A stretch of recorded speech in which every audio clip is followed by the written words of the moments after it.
93 FM.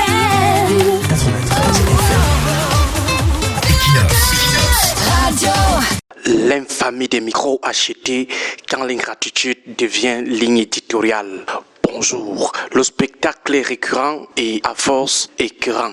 Au Cameroun, il existe une caste de médias, chaînes de télévision et radio confondues qui ont érigé l'opportunisme en vertu cardinale et l'ingratitude en profession de foi. Ces officines, s'autoproclamant républicaines ou indépendantes, ne sont en réalité que des caisses de résonance serviles d'un pouvoir qui achète la complaisance au prix fort. Leur bal est d'une hyper-hypocrisie désolante. Durant les périodes de calme politique relatif ou lorsqu'une émission manque cruellement de substance et de crédibilité, on les voit dérouler le tapis rouge. Les personnalités de l'opposition ou de la société civile critique, celles-là même qu'elles conspuent habituellement, deviennent soudainement des invités de marque. Ces chaînes de télévision sont alors respectueuses, presque obséquieuses. Les journalistes arborant des sourires contraints et des courbettes médiatiques multiplient les appels. Nous avons besoin de votre analyse, prof,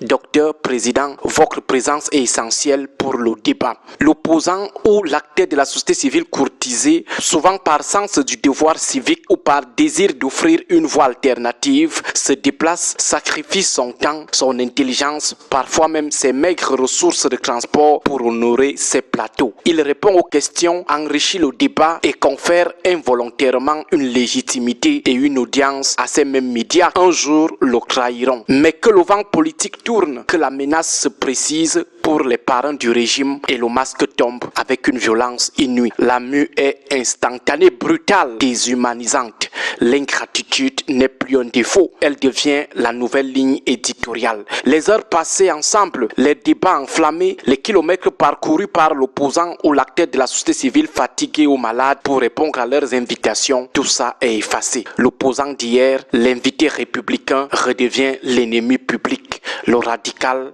l'homme à abattre par les mêmes chaînes de télévision. Ces chaînes se transforment alors en tribunaux populaires. Elles organisent des débats à charge où la contradiction n'existe plus, où seule la vindicte populaire est encouragée. Elles diffusent des reportages mensongers, des montages grossiers pour lyncher, insulter et ridiculiser l'opposant qui était hier leur invité vedette. Ceux qui leur ont rendu service, ces opposants qualifiés aujourd'hui de terroristes ou de déstabilisateurs, ou alors dont la mort réjouit toute la ligne éditoriale.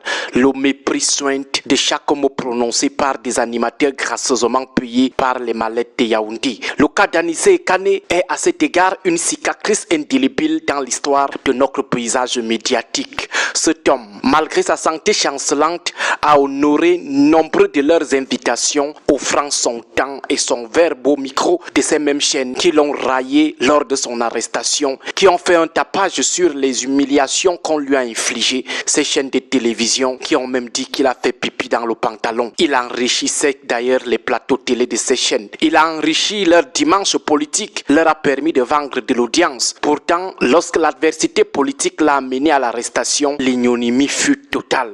Ces mêmes chaînes de télévision et leurs journalistes, sans la moindre décence, sans la moindre gratitude, ont été les premiers à se délecter des rumeurs, à se délecter de son arrestation, propager des mensonges, estimant qu'il avait des armes chez lui, exhibant des situations humiliantes, jusqu'à nier que Anissé Kané n'était pas malade.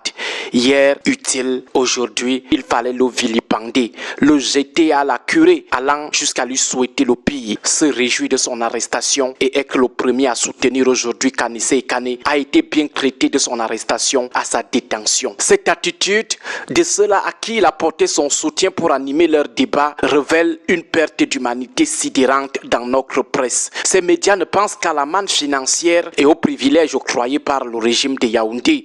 La relation humaine, le simple fait de reconnaître le bienfait d'un sacrifice personnel, celui de l'opposant qui délaisse ses occupations, dépense son argent comme Anissé Kané. Tout est sacrifié sur l'autel de l'opportunisme. Désormais, Anissé Kané est présenté par les mêmes médias comme un terroriste ou présenté comme celui-là qui n'est pas du tout malade ou qui est mort de manière naturelle. Leur insensibilité atteint son paroxysme face à l'épreuve ultime. À l'annonce du décès d'Anissé Kane, ce qui le traitait d'égal, il y a peu, n'ont manifesté aucune once d'empathie.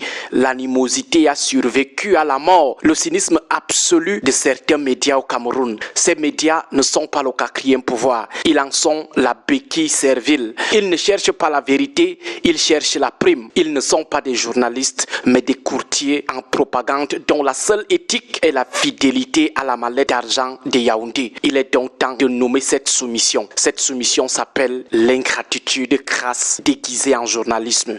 Ces chaînes de télévision ont trahi non seulement leurs invités, mais surtout le public qui mérite mieux que cette bouillie médiatique toxique et sans cœur. L'oubli de leurs bienfaiteurs d'un jour est la preuve la plus éclatante qu'ils ont perdu toute boussole morale. On comprend pourquoi certaines chaînes de télévision et leurs journalistes sont des vecteurs de l'empoisonnement de certains leaders de l'opposition ou de la société civile qu'ils invitent. Parfois, ils les empoisonnent sur la commande de l'ogre dominant. Au nom des privilèges que les pontes du régime leur versent régulièrement, ils vous empoisonnent facilement. Aujourd'hui, avec le traitement infligé à Anissé Kane, on a compris que le poison passe généralement par là. Ce que certains journalistes ont fait à Anissé Kane, qui était pourtant leur invité régulier, prouve que dans ce pays, certaines chaînes de télévision et certains journalistes sont prêts à tout pour préserver les avantages que le régime leur offre. Ils sont simplement des mercenaires. Ils peuvent vous abattre sans état d'âme. Agréable journée à tous.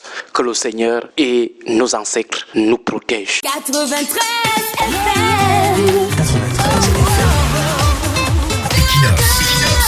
FM.